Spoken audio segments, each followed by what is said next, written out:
Assalamualaikum warahmatullahi wabarakatuh. Selamat siang semuanya. Selamat menjalankan aktivitas kembali di hari Selasa ini. Gimana nih kabarnya Itera Friends semua yang ada di rumah atau yang lagi jalan-jalan, mungkin kan udah masuk masanya liburan gitu ya. Sambil liburan mungkin atau sambil rebahan di rumah bisa menyaksikan live streaming dari Itera Official, karena di sini kita kembali lagi bersama aku Aris Munandar di podcast Tera yang akan membahas seputar tentang program studi yang ada di Institut Teknologi Sumatera. Dan pada hari ini kita bertemu di program studi Rekayasa Instrumentasi dan juga Automasi dengan mengusung tema Perspektif Potensi Elon Musk Tesla dan SpaceX di Indonesia dari sudut pandang program studi Rekayasa Instrumentasi dan juga Automasi di Institut Teknologi Sumatera. Dan untuk membahas tema di atas, kita sudah kedatangan dua narasumber yang diutus nih dari dosen program studi Rekayasa Instrumentasi dan juga Automasi. Kalau gitu langsung aja kita sambut, ini dia ada Pak Sabar dan juga Pak Joni. Halo Pak. Halo. Halo Arif. Oke, Pak Sabar dan juga Pak Joni, gimana nih kabarnya sebelumnya? Alhamdulillah sehat luar biasa. Sehat. Oke, alhamdulillah baik Pak ya. Dosen ITERA itu harus semangat dan luar biasa. Betul, harus selalu up dan juga energik Pak ya. Energik. Sudah makan dulu Pak kesini? Alhamdulillah sudah. Oke, berarti udah siap Pak ya untuk Iya. memberikan materi dan juga informasi seputar tema tadi yang udah disebutin sama Aris tadi. Iya. Nah, terkait dengan tema tadi, sebelumnya perkenalan dulu deh sama Pak Sabar dan juga Pak Joni. Kan kalau Pak Sabar mungkin udah terkenal, Iya tapi nih. kan kalau Pak Joni baru bertemu pertama kali nih sama Aris. Boleh nih perkenalan dulu buat Pak Sabar dan juga Pak Joni. Oke, dari Bapak dulu ya. Iya, boleh Pak. Oke, Assalamualaikum warahmatullahi wabarakatuh. Perkenalkan, nama saya Sabar. Saya merupakan dosen di program studi Rekayasa Instrumentasi dan Otomasi. Oke, mungkin rekan saya. Perkenalkan, nama saya Joni. Saya dosen di program studi Rekayasa Instrumentasi dan Otomasi di bawah bimbingan Pak Sabar. Enggak dong, sama-sama gitu. Pak Sabar, berarti Iya. orang yang paling sabar mungkin di prodi ini ya. Paling sabar ya. Tapi kalau ngomongin soal rekayasa, instrumentasi dan juga automasi, itu dari sudut pandang Pak Sabar sendiri apa sih Pak mengenai pengertiannya itu Pak? Oke. Pengertian dari program studi Rekayasa Instrumentasi dan Otomasi jelasnya kita berbicara tentang latar belakangnya dulu. Jadi dari pendirinya dulu, dari almarhum rektor, alasannya adanya prodi ini yaitu untuk menunjang proses industri, apalagi masuk revolusi industri 4.0 di wilayah Sumatera dan Indonesia khususnya.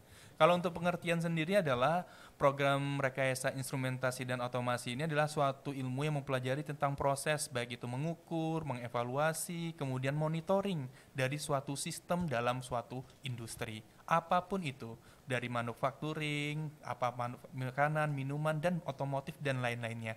Makanya tema pada podcast kali ini atau IG Live hari ini itu hubungannya tentang masa depan program studi ini dengan industri yang akan masuk ke Indonesia. Kita akan bahas lebih lanjutnya. Oke, itu tadi penjelasan singkat dari Pak Sabar mengenai program studi rekayasa instrumentasi dan juga automasi. Nah, kalau dari Pak Joni sendiri, perspektif apa sih dari Pak terkait dengan hal ini Pak? Kalau dari saya sih ngelihat ke depannya rekayasa instrumentasi dan otomasi ini satu hal yang akan melahirkan orang-orang atau mahasiswa-mahasiswa yang handal, di mana lulusan-lulusan dari kita itu nanti bisa berkecimpung di dunia industri maupun sebagai entrepreneur.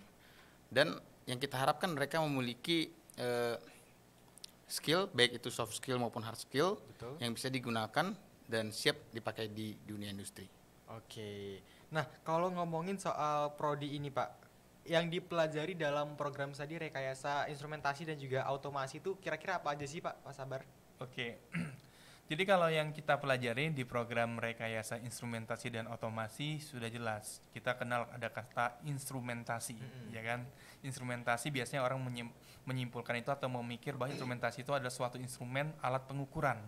Jadi yang pertama kita pelajari ada namanya teknik pengukuran, ada sistem kalibrasi, kemudian juga di sini kita akan mempelajari bagaimana mengontrol suatu alat atau suatu proses yang ada dalam suatu industri. Makanya di sini banyak pelajaran, ada dinamika sistem, ada optimasi proses, kemudian juga kita belajar tentang IoT, Internet of Things, bagaimana sistem itu bekerja dalam suatu industri. Karena kita dituntut revolusi industri 4.0 seperti itu. Mungkin bisa ditambahkan oleh Pak Joni. Dan semua yang dijelaskan Pak Sabar itu berbasis data. Betul.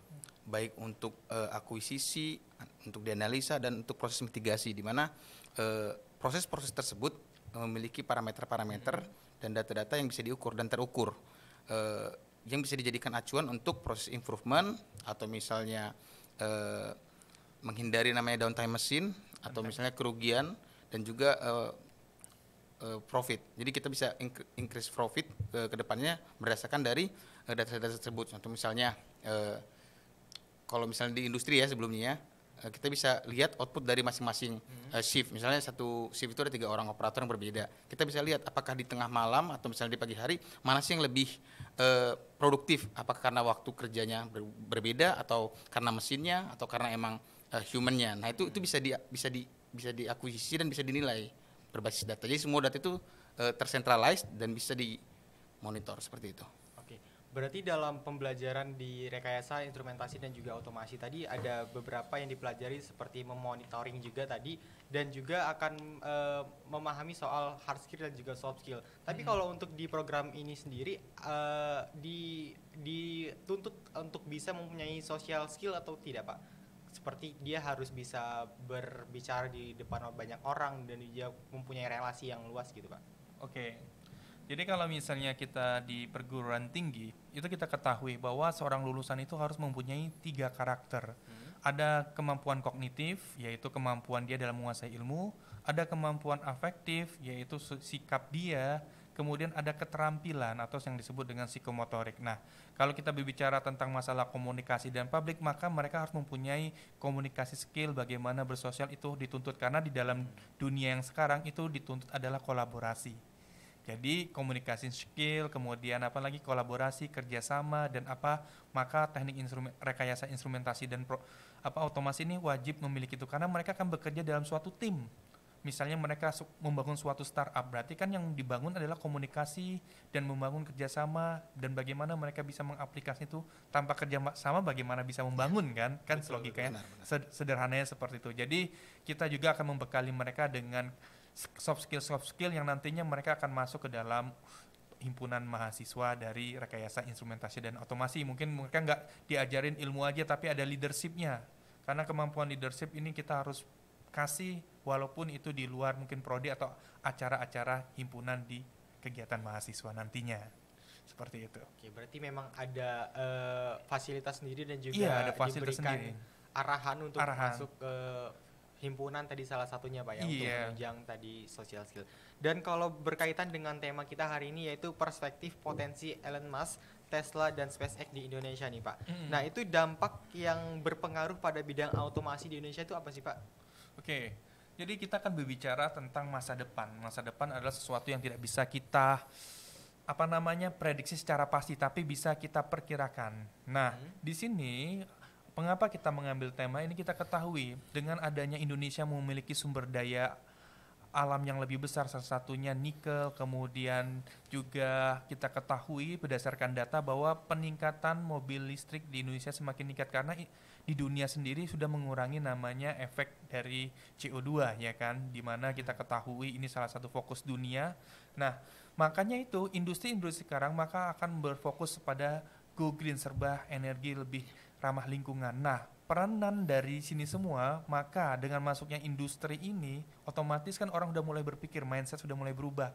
Maka industri-industri seperti yang ditawarkan oleh yang kita baca berita, yaitu Bapak Jokowi datang ke perusahaan Tesla. Tesla ada perusahaan yang merupakan mobil listrik terbesar, itu akan ditarik di Indonesia. Mengapa? Karena Indonesia memiliki nikel terbesar dan kobalt untuk membuat baterai dari mobil listrik tersebut.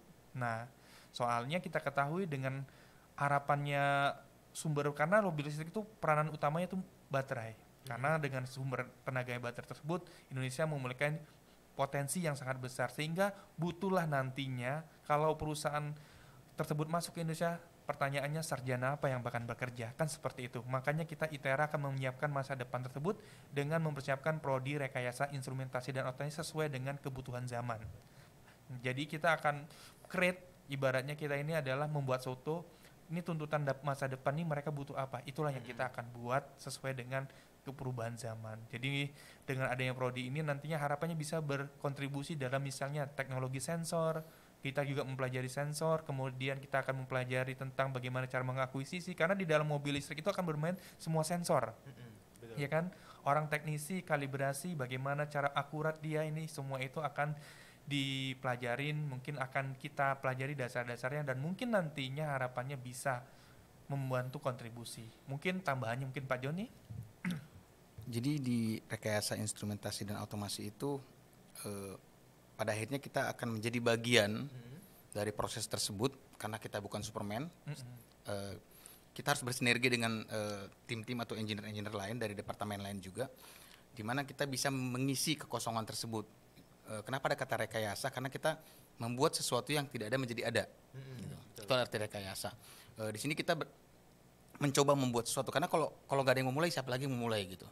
Nah, harapannya ke depan di saat ada kerjasama baik dari pihak stakeholder atau investor dari luar ke Indonesia dengan membuat pabrik atau perusahaan-perusahaan baru yang bisa menghasilkan produk-produk baru yang bisa kita jual juga ke luar negeri. Jadi kita sebagai eksportir, kita berharap engineer-engineer atau lulusan-lulusan dari program studi rekayasa instrumentasi dan otomasi ini bisa mengimplementasi skill-skill mereka atau kemampuan mereka yang mereka pelajari selama di perkuliahan. Kita mulai dari dasar, kita mulai dari practical learning seperti desain PCB, programming, Android programming, web programming. Kita akan masuk ke ranah itu juga walaupun nggak begitu dalam. Hanya kita tahu. Jadi itu bisa menambah wawasan mereka dan mereka tidak buta apabila mereka dihadapkan ke dunia industri. Nah, untuk itu, kalau misalnya mereka dihadapkan ke dunia entrepreneur, di mana mereka bisa membuat produk-produk baru karena mereka sudah mempelajari namanya practical learning saya bilang tadi, seperti PCB design, PCB manufacturing. Mereka bisa membuat produk-produk yang bisa bersaing dengan produk-produk dari negara lain. Jadi kita nggak usah mengimpor, tapi kita bisa membuat produk kita sendiri. Mungkin pada awalnya ada error, sama seperti mobil Tesla pun awalnya ada error. Hanya kalau nggak kita mulai, kapan kita bisa maju? Jadi seperti itu. Tapi berbicara soal masuknya Tesla dan juga tadi SpaceX di Indonesia itu terkait dampak positif kan tadi dibicarakan oleh Pak Sabar. Tapi kalau untuk dampak negatifnya kira-kira menurut Pak Sabar dan juga Pak Joni itu ada nggak sih Pak dalam perkembangan industri 4.0 masuknya Tesla tadi ke Indonesia gitu Pak? Oke, kita pasti akan mengkaji dampak positif dan negatif dari masuknya perusahaan tersebut. Pertama yaitu tentang limbah kan, limbah pertama yaitu baterainya. Nah, itu paling yang fokus dari kajian tersebut. Mungkin itu sudah tertangani dengan pakar-pakar yang memahami bagaimana cara pengolahan limbah dan bagaimanapun itu mungkin sudah dikaji. Nah, itu pasti ada. Kemudian tentang kita ketahui dengan masuknya perusahaan otomatis negara kita juga menjadi negara yang mungkin akan dilihat dunia, otomatis kalau kita akan menjadi persaing dengan negara-negara lain. Mungkin ada beberapa masukan-masukan ataupun dari luar yang ingin mungkin investasi dari Indonesia mungkin terhalangi atau apa seperti itu. Tapi poinnya adalah dengan adanya investasi ataupun dengan masuknya nantinya apapun itu ke Indonesia, itu kita jadikan suatu tantangan atau challenge yang bisa dimanfaatkan untuk kesejahteraan bangsa Indonesia. Itu poinnya. Karena kita ketahui pemerintah sekarang sudah membuka kebijakan dengan aturan sedemikian rupa. Seperti itu sih kalau dari saya. Mungkin Pak Joni bisa ditambahkan? Sebenarnya kalau dampak lingkungan itu merupakan satu sisi negatif ya dari masuknya perusahaan untuk produksi baterai seperti itu. Hanya itu bukan ranah kita sebetulnya, itu lebih ke ranah orang teknik lingkungan atau safety yang mengurusi hal itu. Tapi kita pikirkan seperti ini, simpelnya seperti ini. Perusahaan lain di negara lain sudah melakukan hal itu. Iya. Kenapa kita nggak memulai? Kalau kita melakukan hal yang sama seperti orang lain lakukan, kita akan mendapatkan hasil yang sama.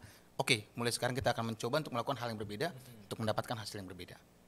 Demi kemajuan juga Pak ya? Demi kemajuan Indonesia. Tapi kalau misalnya kita mulai menerapkan nih Pak untuk penggunaan mobil listrik juga tadi menggantikan mobil yang biasa-biasa digunakan itu akan menggantikan sepenuhnya atau nanti akan transisi seperti itu Pak? Oke. Kalau dalam terkait. ranah masalah penggunaannya mungkin itu ada kebijakan yang mengatur seperti ya dinas terkait ataupun kementerian terkait. Tapi di sini kita akan berbicara tentang bagaimana peranan rekayasa instrumentasinya di dalam aplikasi ilmu dan teknologinya. Jadi kalau kita berbicara menggantikan, pasti dengan bertambahnya seimbangnya pengetahuan, karena mengganti sesuatu kebiasaan itu tidak segampang kita membalikan tangan gitu kan. Betul. Karena ada sesuatu yang mungkin menggeser kehidupan banyak, karena itu nggak mudah. Tapi kalau mau bicara bagaimana pasti ada, cuman itu akan mengikuti sesuai dengan perkembangan pengetahuan dan pendidikan dari kita semua. Tapi kalau di dalam kita berbicara tentang teknologi, maka rekayasa instrumentasi dan otomasi berperan dalam mengkontribusi dalam pengembangan ataupun SDM dalam peningkatan mobil listrik ataupun perusahaan-perusahaan yang dibangun oleh investor yang ada dari luar, seperti itu. Oke. Nah, tapi kalau dari segi automasinya nih Pak, adakah hal yang dipelajari dari program rekayasa instrumentasi automasi yang mengarah ke hal otomasi driving seperti Tesla tadi Pak? Oke, Pak Joni. Boleh monggo. jawab? Oke, baik, saya akan jawab. Jelas ada. Kenapa? Karena sudah bagian dari nama program studi kita ya, rekayasa Otomasi. instrumentasi dan otomasi. Di sini kita belajar untuk programming untuk seperti microcontroller atau embedded dan juga PLC, di mana kita mulai membaca sensor atau instrumen-instrumen juga, kita gunakan instrumen-instrumen untuk membaca nilai-nilai fisis. Kita bisa menggunakan sensor yang ada atau kita bahkan bisa membuat sensor-sensor yang lain berdasarkan jurnal-jurnal yang ada. Kita akan belajar melakukan itu, karena kalau gak ada yang memulai siapa yang melakukan gitu kan. Kita juga bisa memprogram dari parameter-parameter atau nilai-nilai tersebut kita ubah ke proses atau eksekusinya seperti apa gitu dari parameter-parameter tersebut. Nah, itu adalah proses otomasi di mana setiap input yang kita dapat itu diproses dan akan menghasilkan output. Nah, apa yang akan kita terapkan dengan proses itu pada mobil Tesla ini ke depannya jika jadi datang ke Indonesia. Kita bisa mungkin membuat menggunakan seperti LoRa Pak Sabar ya, LoRa atau misalnya GPS untuk melakukan proses otomasi di mana mobil bergerak dari satu titik ke titik lain salah satunya. Atau bahkan kita bisa masuk ke ranah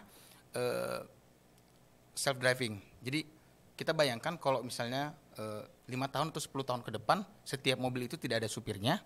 Supirnya ada, tapi nggak di mobil, di rumah. Dia kayak seperti ada gamepad, dia ada kamera, dia bisa lihat layar, dia bisa lihat mobil, dia bisa bawa mobil tersebut tapi di rumah. Bapak bisa bayangkan? Seperti game ya Pak? Ya, seperti game. Berarti seperti Kemungkinan pembegalan, maaf agak melenceng sedikit, kemungkinan pembegalan atau kemungkinan risiko kepada si drivernya itu sangat kecil.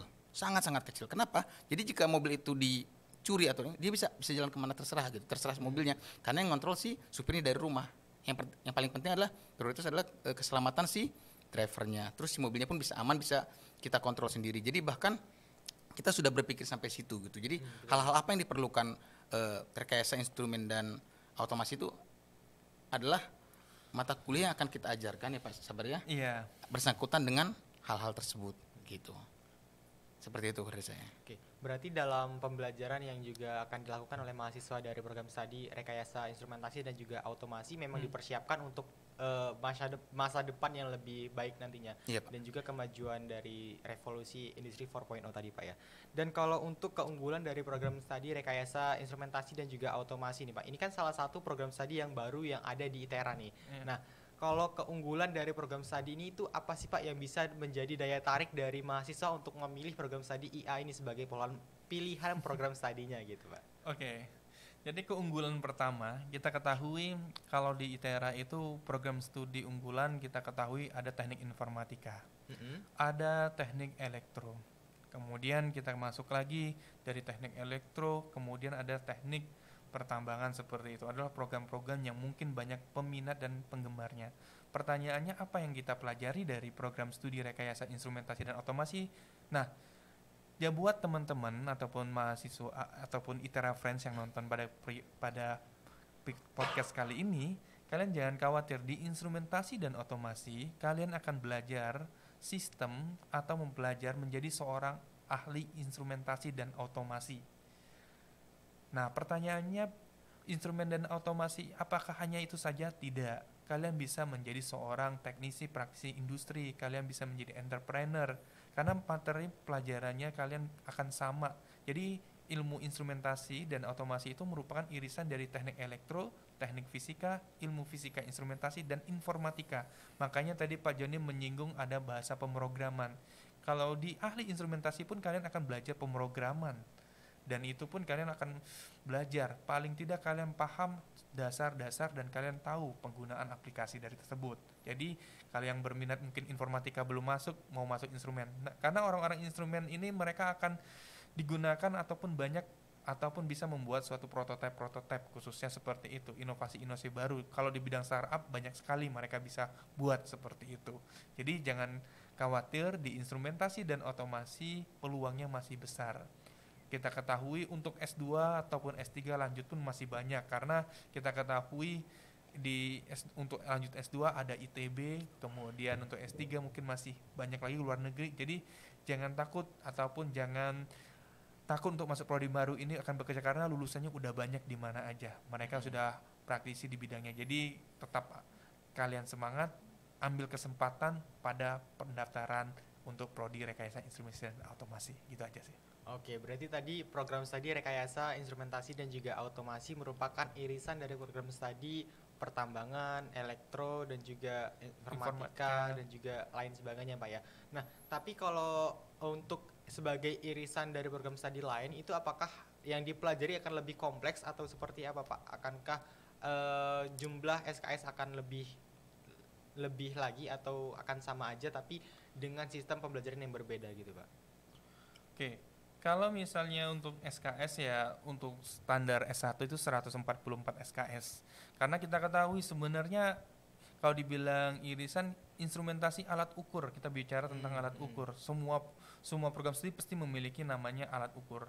Nah, alat ukur yang dimana kalau kita ketahui di program studi instrumentasi ini kita mampu menggunakan alat ukur tersebut ataupun monitoring. Jadi kelebihan ada pun automasi seperti itu. Jadi kalau misalnya kita berbicara tentang program studi ini, ciri khasnya ataupun apa tadi namanya, berbicara tentang kelebihan SKS atau apa, untuk program studi ini akan cenderung kepada teknis pengukuran instrumen, bagaimana mengkalibrasi, bagaimana memonitoring suatu alat, dan kemudian juga bukan hanya alat tapi proses dari suatu industri itu bisa kita monitoring dan kita lakukan kontrol terhadap suatu variabel yang akan dikontrol nanti.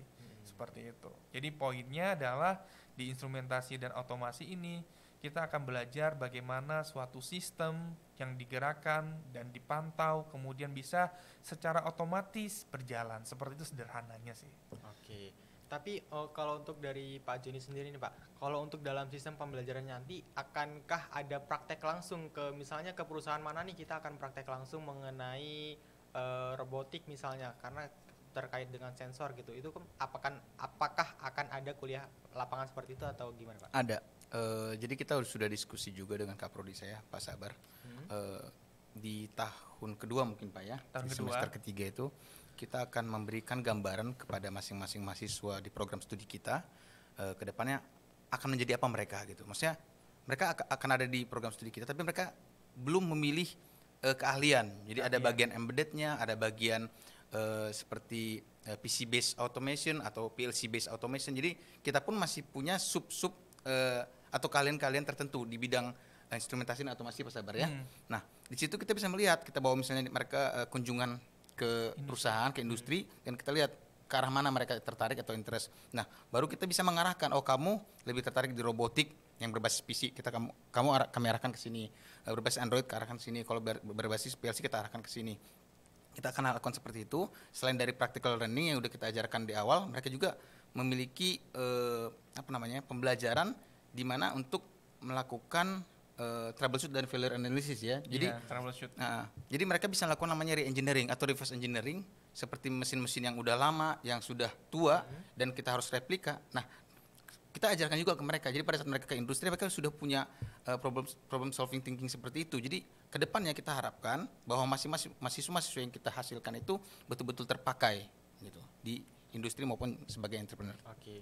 Berarti memang benar-benar bisa disiapkan untuk profesi nanti. Nah, kalau untuk di bidang profesi dan juga pekerjaan itu bidang apa saja sih Pak yang bisa ditekuni dan juga bisa dijadikan sebagai pekerjaan nanti sebagai lulusan mahasiswanya Pak? Oke, jadi kalau misalnya profesi yang mereka akan terjun setelah mereka lulus pertama, kita paling berbicara tentang rekrutmen dalam negeri, yaitu misalnya seperti di government pemerintah, mereka bisa terjun sebagai seorang ahli instrumentasi. Itu kalau di Kemenpan itu sudah ada lowongan ahli instrumentasi. Mereka bisa menjadi seorang teknisi, mereka bisa bekerja di suatu perusahaan. Kedua, kalau untuk badan pengetahuannya atau pengembangan ilmu pengetahuan, mereka bisa kerja di BRIN sekarang ya. BRIN yang di bidang instrumentasi. Ada Balai Pengembangan Instrumentasi kalau nggak salah di Bandung, itu mereka bisa. Kemudian mereka bisa kerja di kalibrasi. Kalibrasi adalah suatu badan yang menangani tentang bagaimana standar alat ukur itu bekerja. Bayangkan kalau misalnya alat ukur kita itu tidak sesuai, mengukur minyak dengan lebar satu tangki itu kalau nggak sesuai, itu bisa merugikan. Makanya seorang engineer di bidang instrumentasi itu sangat dibutuhkan. Yang ketiga itu baru untuk dalam negeri. Kemudian untuk perusahaan multinasional atau perusahaan-perusahaan luar negeri itu ada Yokogawa, Siemens, kemudian ada perusahaan yang Schlumberger dan banyak lainnya yang nggak mungkin bisa disebutin satu-satu, ataupun mereka bisa buka entrepreneurship seperti itu. Apalagi sekarang lagi heboh startup di bidang teknologi kayak pertanian, kemudian perkebunan, perikanan, di mana mereka buat alat kemudian bisa mengukur panjang ikan dan itu. Dan mereka kita bekali juga teknologi informasi yang nggak kalah juga sebagai pemrograman. Itu sangat penting sesuai dengan kata Mas Menteri ya. Salah satu skillnya itu pemrograman, bahasa Inggris seperti itu. Nah itu menjadi landasan kita supaya kita bisa bertahan di masa depan seperti itu. Mungkin Pak Joni? Kalau dari saya sih pekerjaan apa yang bisa didalami ya lulusan-lulusan kita banyak, baik BMKG, migas, semua perusahaan yang menggunakan sensor untuk pengukuran instrumen apapun itu kita bisa masuk ke situ. Kalau misalnya di perusahaan swasta bisa sebagai factory automation engineer atau IT engineer tapi ngurusin masalah mesin bisa, data centralized atau centralized data untuk mesin juga bisa. Jadi semua yang berhubungan dengan mesin, semua berhubungan dengan data dan ada nilai fisik yang diukur, lulusan dari RIA, Rekayasa Instrumentasi dan Otomasi bisa masuk. Oke. Berarti memang banyak banget bidang profesi yang bisa ditekuni oleh mahasiswa lulusan dari program studi Rekayasa Instrumentasi dan juga Otomasi. Tadi yang sudah saya rangkum tadi seperti yang disebutkan oleh Pak Joni dan juga Pak Sabar itu salah satunya ada BMKG, kemudian ada BIM, ada migas, terus ada BRIN dan juga ada kalibrasi, kemudian ada perusahaan multinasional yang memang sangat membutuhkan mahasiswa yang ahli di bidang instrumentasi dan juga otomasi. Jadi buat kamu semua yang tertarik untuk masuk ke program studi Rekayasa Instrumentasi dan juga Otomasi, ini masih terbuka lebar buat kamu semua, dan yang belum daftar segera daftarkan diri nih. Yang masih nunggu tes SBM gitu ya, karena ini kan udah masuk ke tanggal 20 ya. Iya, 23. Tanggal 23 pengumuman 23 SBMPTN. 2 hari gitu. lagi. Nah, tapi kalau untuk masalah kuota dari mahasiswa yang akan diterima gitu Pak, untuk maksimal mahasiswa yang diterima itu ada berapa sih Pak untuk tahun ini? Tahun ini kita buka mahasiswa itu ada 100 mahasiswa kuota tahun ini, di mana itu diambil jalur SBM, kemudian 30 lagi dari jalur yang lainnya. Nah, jadi untuk teman-teman sekalian yang ingin mendaftar di Prodi Rekayasa Instrumentasi dan Otomasi, kesempatan masih lebar. Oke. Sekarang pun masih ada namanya SMPTN Barat ya. Nah, mungkin bisa daftar di SMPTN Barat, kesempatan kalian masih terbuka lebar. Karena apa? Karena masih banyak belum tahu tentang Prodi Rekayasa Instrumentasi dan Otomasi. Mungkin mereka yang masih sibuk dengan pilihan pertama mereka mengabaikan. Nah, ini peluang, kalau kalian lihat ini, daftarlah segera. Itu pesan Bapak. Karena di sini kalian yang mungkin cita-citanya ingin daftar Prodi Teknik Elektro nggak kesampaian, Rekayasa Instrumentasi dan Otomasi bisa menjadi alternatif. Mau daftar Teknik Informatika nggak kesampaian, Rekayasa Instrumentasi dan Otomasi menjadi alternatif. Dan itu merupakan sesuatu yang mungkin nilai plus dari Prodi Rekayasa Instrumentasi dan Otomasi. Gitu. Betul sekali. Tapi selain dari jalur yang telah disebutkan Bapak tadi, jalur apa lagi sih Pak yang bisa didaftarkan oleh mahasiswa yang nantinya mungkin daftar SBM mereka belum lolos nih Pak. Terus mereka mau daftar lagi di instrumentasi dan juga otomasi, itu bisa lewat jalur apa aja Pak? Oke, untuk saat ini yang terbuka adalah jalur SMPTN Barat, di mana rekan-rekan bisa daftar. Pendaftarannya terakhir itu kalau nggak salah sampai 29 ya. Nah, 27 Juni, sorry maaf, 27 Juni untuk pendaftaran SMPTN Barat, itu masih bisa. Nanti juga di ITERA ada namanya seleksi prodi khusus prestasi atau yang disebut dengan USK, ujian seleksi masuk jalur prestasi, USMPK gitu. Nah, di situ kalian bisa daftar apabila mempunyai prestasi nasional maupun internasional, bisa daftar jalur tersebut. Tapi untuk saat ini adalah jalur seleksi SMPTN Barat yang sudah dibuka mulai tanggal 1 April sampai 27 Juni 2022. Oke. Gitu. Jadi buat ITERA friend yang ada di rumah nih ya, yang berminat untuk masuk ke program studi rekayasa instrumentasi dan juga automasi, jangan lupa untuk daftarin diri kamu sekarang juga tuh. Karena tadi cuma dibuka sampai tanggal 27 Juni aja gitu. Dan kursi yang tersedia untuk mahasiswa tahun ini yaitu 100 kursi. Jadi siapa tahu rezeki tahun ini bisa kamu dapetin untuk masuk dan juga join di ITERA dalam program studi rekayasa instrumentasi dan juga automasi gitu. Nah, karena juga program studi ini merupakan program studi yang baru yang pastinya memiliki prospek yang lebih lebih jauh dan juga mempersiapkan kamu ke depannya itu di bidang industri tadi 4.0, karena instrumentasi dan juga automasi tadi memiliki banyak bidang profesi yang bisa kamu tekuni nantinya. Nah, untuk Pak Joni dan juga Pak Sabar nih, kira-kira ada nggak sih tips dan juga trik biar mahasiswa nantinya kuliahnya lancar-lancar nih di bidang instrumentasi dan juga automasi nih Pak? Nih, monggo Pak Joni. Pak Joni gimana dulu zaman S1 biar lancar? Kalau dari saya, niat sih. Niat. Jadi Oke, niat. semua dimulai dari niat. Nggak niat nggak bisa Pak. Ya, semua dimulai dari niat. Kamu harus pastikan bahwa kamu yang masuk ke program studi ini akan berbeda dengan kamu yang keluar. Dalam artian ilmu yang kamu miliki pasti lebih baik gitu. Dan jika kamu memiliki niat untuk menjadi bagian atau berkontribusi dalam perubahan negara ini, silakan masuk ke rekayasa instrumentasi dan otomasi. Dari saya seperti itu. Oke, itu dari Pak Joni tuh. Yang penting niat tuh awalnya. Kalau dari Pak Sabar sendiri nih, ada nggak tips dan trik juga khusus untuk mahasiswa nantinya menjalani kuliah tuh bisa lancar-lancar gitu Pak? Bisa lancar ya. Oke. Lancar luncur lah kalau Ini zaman secara sekarang. lurus atau secara ini ya? Oke, kalau misalnya kita ketahui di dunia mahasiswa supaya kuliah itu lancar ataupun apa, pertama sukai dulu dengan mata kuliah yang Anda pilih ataupun prodi. Yakinkan dalam hati bahwa prodi rekayasa instrumentasi dan otomasi adalah pilihanku. Itu yang pertama. Karena ada pepatah mengatakan kalau kita tak cinta pada sesuatu hal itu, maka sesuatu hal itu akan tidak menjadi menarik buat kita, walaupun itu dipaksakan. Nah, takutnya sia-sia dia jalani selama 4 tahun tapi ya nggak cinta gimana gitu kan. Betul. Nah, ada baiknya yakinkan kalau prodi ini adalah pilihan kita dan suka. Yang kedua, sebagai informasi, prodi ini lebih menekankan pada aplikasi ataupun penerapan. Aplikatif banget. Yang mungkin bosan dengan teori, di sini nanti kalian akan banyak kerja. Tapi kerjanya yang aplikatif dan membuat proyek. Karena Bapak di sini fokusnya berbasis proyek.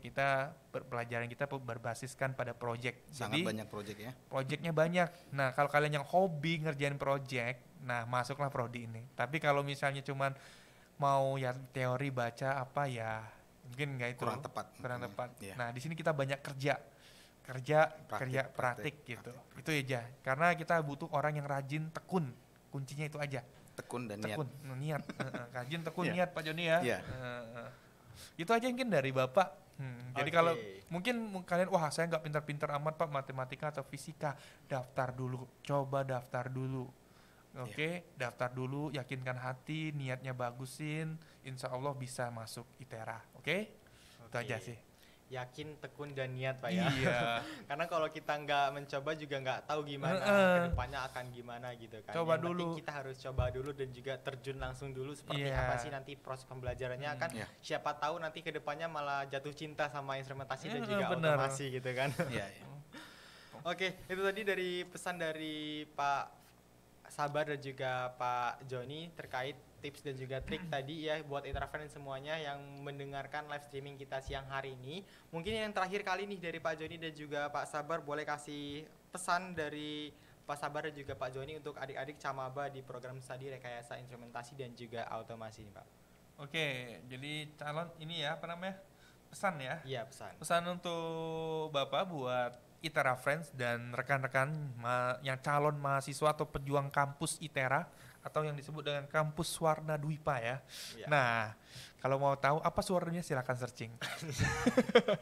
Jadi pesannya hanya satu, siapkan hati kalian tanggal 25 nanti, tanggal 23 nanti jika tidak lulus silakan langsung daftar Prodi Rekayasa Instrumentasi dan Otomasi di link SBMPTN Barat, pilih ITERA Prodi Rekayasa Instrumentasi. Itu aja pesan Bapak. Jadi jangan ragu lagi, yakinkan hati. Jika masih ragu silakan DM di Instagram instrumen.automasi_ITERA. Di situ nanti kita akan layanin. Oke? Terima kasih.